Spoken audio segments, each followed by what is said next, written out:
అందరికీ నమస్కారం. Welcome to మనం టీవీ. నేను మీ పవన్ బేస్వాడ. మనతో పాటు స్టూడియోలో అందుబాటులో ఉన్నారు సీనియర్ జర్నలిస్ట్ భరత్ రెడ్డి గారు. సార్ నమస్తే. నమస్తే. నేను రాజకీయాల నుంచి పూర్తిగా వైదొలుగుతున్నాను. నేను వ్యవసాయం చేసుకొని బతుకుతాను. ఇవి వైసీపీ పార్టీకి రాజ్యసభ సభ్యత్వానికి రాజీనామా చేసిన తర్వాత విజయసాయి రెడ్డి చేసినటువంటి కామెంట్స్. అయితే ఆ తర్వాత జరిగినటువంటి కొన్ని పరిణామాలు మీకు కూడా తెలిసినవే. ఆయన మీడియా ముందుకు వచ్చి కొన్ని అవినీతి ఆరోపణలు చేసిన విషయం పేర్లతో సహా బయటపెట్టిన విషయం మనకు తెలిసిందే. ఈ నేపథ్యంలోనే విజయసాయిరెడ్డి మరొకసారి రాజకీయాల్లోకి రాబోతున్నారు. ఒక పెద్ద జాతీయ పార్టీలో ఆయన జాయిన్ కాబోతున్నారు అంటూ వార్తలు గుప్పమంటున్నాయి. మరి ఆయన ఏ పార్టీలో జాయిన్ కాబోతున్నారు? నిజంగానే రాజకీయ రీఎంట్రీ ఉండబోతుందా విజయసాయిరెడ్డి? ఏం చెప్తారు? రాజకీయాల్లో రుచి మరిగిన ఏ రాజకీయ నాయకుడు కూడా రిటైర్మెంట్ తీసుకోవడానికి ఇష్టపడరు.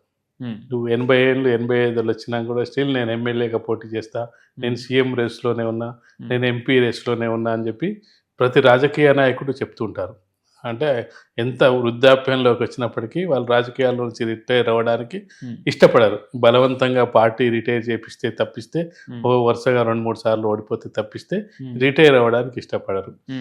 విజయసాయి రెడ్డి దాదాపుగా వైసీపీలో జగన్మోహన్ రెడ్డి ఎన్ని రకాలుగా అనుభవించాడో హోదాలు, అన్ని రకాల హోదాలు, సీఎం హోదా తప్పిస్తే అన్ని రకాల హోదాలతో పాటు కేసులు కూడా A1 A2 అక్కడ అధికార హోదా, ఇక్కడ కేసులకు సంబంధించి కూడా జగన్మోహన్ రెడ్డి ఏదైనా కేసులో A1గా ఉంటే విజయసాయి రెడ్డి A2గా ఉన్న సందర్భాన్ని, లేదు విజయసాయి రెడ్డి A1గా ఉంటే జగన్మోహన్ రెడ్డి A2గా, ఈ కేసుల విషయంలో కూడా ఇద్దరు సమాన హోదా లభించడం జరిగింది. ఇక అధికారం ఉన్నంతసేపు అసలు వైసీపీకి సంబంధించిన కార్యకర్తలు కూడా, నాయకులు కూడా ఒకవేళ జగన్మోహన్ రెడ్డిని కలవాలంటే విజయసాయి రెడ్డి ద్వారానే కలిసే పరిస్థితి, ఏదైనా విజయసాయి రెడ్డి ద్వారానే పనులయ్యే పరిస్థితి. రాజ్యసభలో కూడా రెండోసారి కూడా రెన్యువల్ అవ్వడం జరిగింది. ఇక సడన్గా అధికారం కోల్పోవడం జరిగింది. ప్రాంతీయ పార్టీలకు ఉండే తత్వం ఏంటంటే అధికారంలో ఉన్నంతసేపు నాయకులు వాళ్ళు వెంట ఉంటారు. ఎప్పుడైతే అధికారం కోల్పోతారో ఒక్కొక్క నాయకుడు పక్కకు తప్పుకుంటూ ఉంటారు, జారిపోతుంటారు.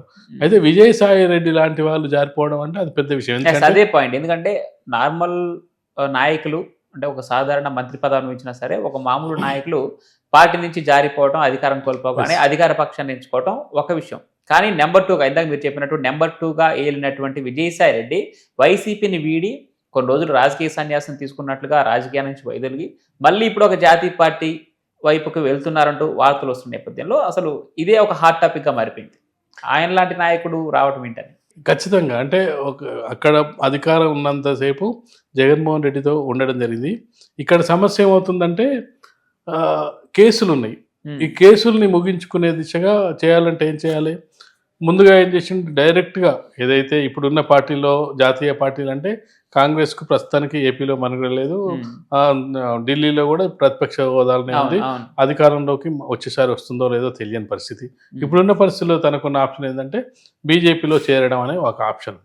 బీజేపీలో చేరాడు, లేదంటే టీడీపీలో చేరాడు, రెండే ఆప్షన్స్.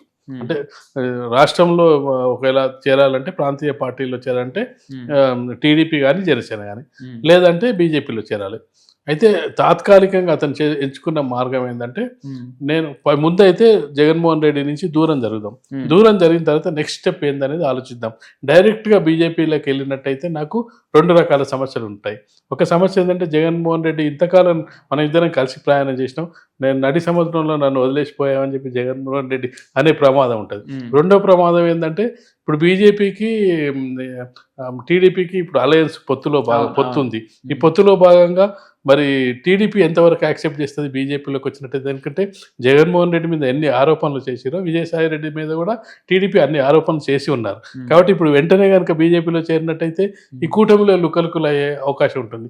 కాబట్టి తాత్కాలికంగా విరమంగా ఏంటంటే మనం రాజకీయాలకు దూరంగా ఉంటున్నాను, మీరు అన్నట్టుగా వ్యవసాయం చేసుకున్నట్టు అంటే కొంతవరకు ఏంటంటే అంటే ఆ డైవర్షన్ చేసిన తర్వాత నెక్స్ట్ కొంతకాలం జగన్మోహన్ రెడ్డి కూడా కొంత సరే ఏదో టెన్షన్లో పడి పక్కకి వెళ్ళిపోతున్నాడు అనుకోవడం, టీడీపీ కూడా అతను పార్టీ పక్కకి వెళ్ళిండు కదా, బీజేపీలోకి రావట్లేదు అని చెప్పి టీడీపీ వాళ్ళు అంటే కొంతకాలం అందరినీ సైలెంట్గా ఉండడానికి ఎంచుకున్న మార్గంగా చూడవచ్చు.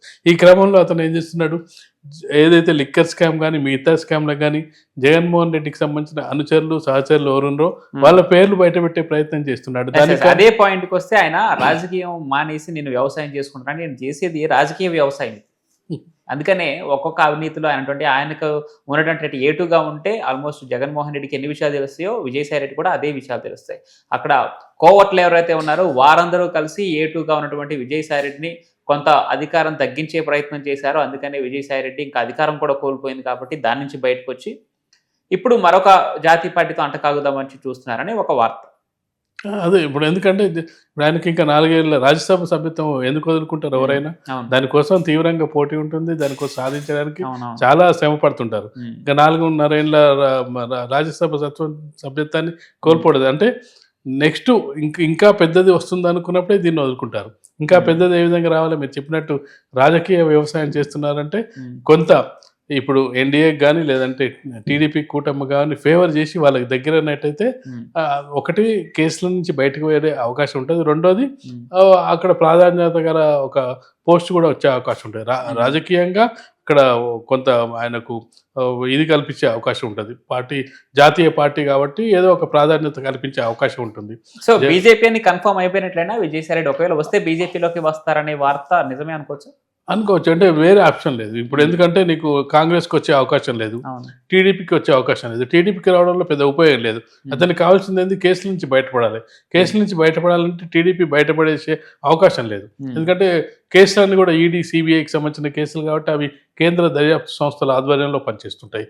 కాబట్టి ఏమంటారు, సుఖం దక్కాలి అంటే ఏదన్నా ఉండగానంటే కనీసం ఆ పార్టీ మారడం వల్ల గతంలో కొన్ని ఎగ్జాంపుల్స్ చెప్తూ ఉంటారు. ఎవరి మీద అయితే సిబిఐ కేసులు ఉన్నాయో, సుజనా చౌదరి మీద, సీఎం రమేష్ మీద, ఇట్లాంటి వాళ్ళ మీద సిబిఐ కేసులు ఉన్నాయి. బీజేపీలో చేరగానే ఆ కేసులన్నీ క్లీన్ అయిపోయాయని చెప్పి ఒక విమర్శ అది ఒకటైతే నడుస్తుంది. ఇక్కడనే కాదు, మహారాష్ట్ర కానీ మిగతా ఎక్కడికి వెళ్ళినా కానీ అంత వైట్ వాష్ లాగా అయిపోతుంది. బీజేపీ అనేది అది విమర్శ నడుస్తుంది. ఇప్పుడు విజయసాయి రెడ్డి కూడా ఒకవేళ చేరినట్టయితే అది క్లియర్ అయిపోద్ది. ఈ రాజ్యసభ సభ్యత్వానికి సంబంధించిన సీటు ఏదైతుందో మిగిలిపోయిన సీటు మళ్ళీ బీజేపీ అకౌంట్లోనే వేసుకునే అవకాశం ఉంటుంది. వాళ్ళకు ఒక రాజ్యసభ వాళ్ళకి సీటు పెరుగుతుంది, ఇటు ఇతను క్లీన్ అయిపోతాడు. ఏమైనా సమస్య వస్తే టీడీపీ చంద్రబాబు నాయుడు తోటి సమస్య వస్తుంది.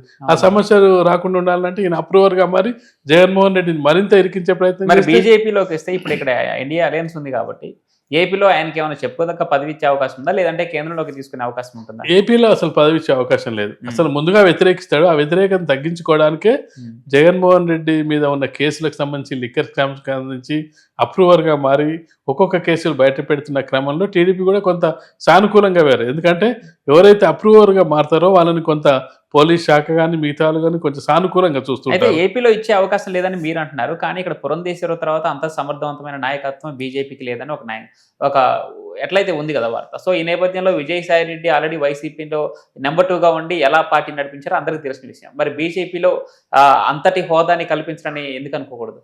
బీజేపీలో బయటికి నుంచి వచ్చిన వాళ్ళకి అంతటి హోదా కల్పించినా కానీ అతను పార్టీ నడిపించిన అనుభవం లేదు, నాయకుల్ని నడిపించిన అనుభవం మాత్రమే ఉంది. పార్టీని నడిపించడం వేరు, నాయకుల్ని నడిపించడం. ఇక్కడ నాయకుడు సత్తాను బట్టి చూడదా బీజేపీ పార్టీ? ఎందుకంటే తెలంగాణలో చూసుకుంటే ఈటెల రాజేంద్ర విషయానికి వస్తే మల్కాజ్గిరి ఎంపీకి పోటీ చేయడానికి అవకాశం ఇచ్చింది. అలా విజయసాయి రెడ్డికి ఏపీలో మళ్ళీ తిరిగి పోటీ చేయడానికి అవకాశం ఇవ్వదా? అసలు విజయసాయి రెడ్డి ఎప్పుడు కూడా ఎన్నికల్లో పోటీ చేసి గెలవలేదు. కేవలం రాజ్యసభ ద్వారానే గెలవడం జరిగింది.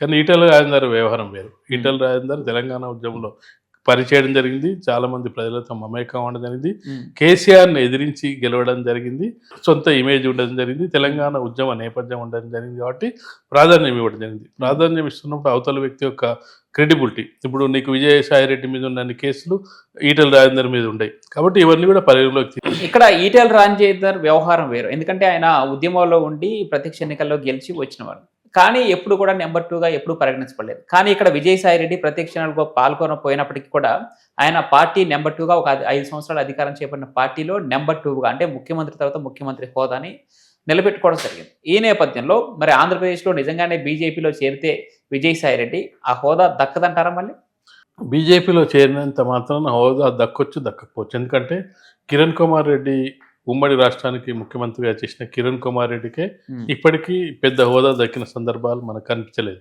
రాజంపేట ఎంపీగా పోటీ చేసి ఓడిపోయిన సందర్భం, అప్పటి నుంచి స్తబ్దుగా ఉన్నాడు. బయట నుంచి వచ్చిన పార్టీలకు బాగా ప్రాధాన్యత లభించిందంటే పురంధేశ్వరి గారికి లభించింది. దానికి కారణం ఏంటంటే ఒకటి, ఆమె యూపీఏ గవర్నమెంట్లో కేంద్ర మంత్రిగా పనిచేయడం జరిగింది.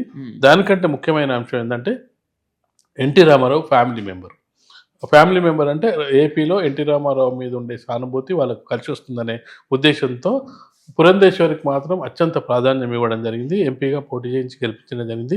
అసలు చాలామంది మంత్రివర్గంలోకే తీసుకుంటారని కూడా అనుకున్నారు, కానీ పురంధేశ్వరిని తీసుకోలేదు. వాళ్ళ పార్టీ ఎప్పటి నుంచో ఆర్ఎస్ఎస్ నుంచి పనిచేస్తున్న అతనికి మంత్రివర్గంలో స్థానం కల్పించడం జరిగింది. కాబట్టి బీజేపీ అవసరం అనుకుంటే అతనితోటి ఎంతవరకు ఉపయోగం అనుకుంటే అంతవరకు చేయగలదు. చేస్తుందని గ్యారంటీ ఉండదు, అలాగని చెప్పి చేయదని కూడా ఉండదు. అతనితోటి ఎంతవరకు అంటే ఒక పార్టీని అధికారంలోకి తీసుకురాగలడు అనుకుంటే మనం అస్సాంలో చూసినాం. అస్సాం సీఎం హేమంత్ బిశ్వ శర్మ అతను కాంగ్రెస్ పార్టీ మొదట్లో.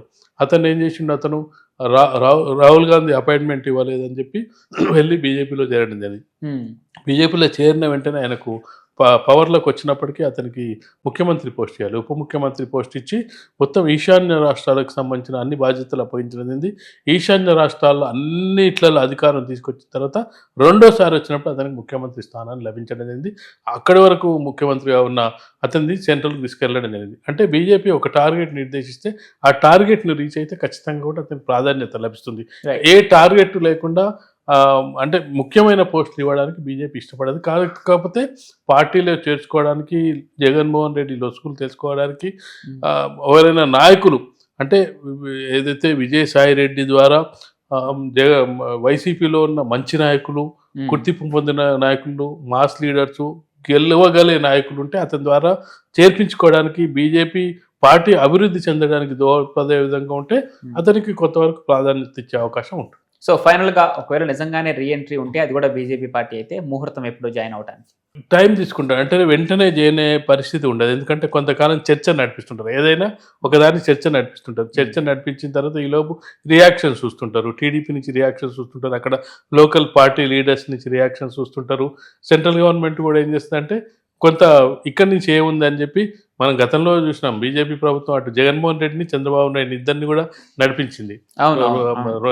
ఏదైనా బిల్లు ప్రవేశపెట్టినప్పుడు ఇద్దరు సపోర్ట్ చేసిన సందర్భాన్ని మనం చూసాం. కాబట్టి బీజేపీ ఇప్పుడు ఏంటంటే అబ్జర్వ్ చేస్తుంటుంది, ఇతను ఎంతవరకు మనకు ఉపయోగపడతారు, ఎప్పుడు తీసుకుంటే మనం ఉపయోగంలో ఉంటాడు, ఎక్కడ ఏ విధంగా చేయాలనే దాని మీద బీజేపీ చాలా వ్యూహాలు రచిస్తుంటుంది. కాబట్టి వెంటనే జరగకపోవచ్చు, కానీ ఈ చర్చ మాత్రం కొనసాగుతూ ఉంటుంది. Right sir, thank you so much.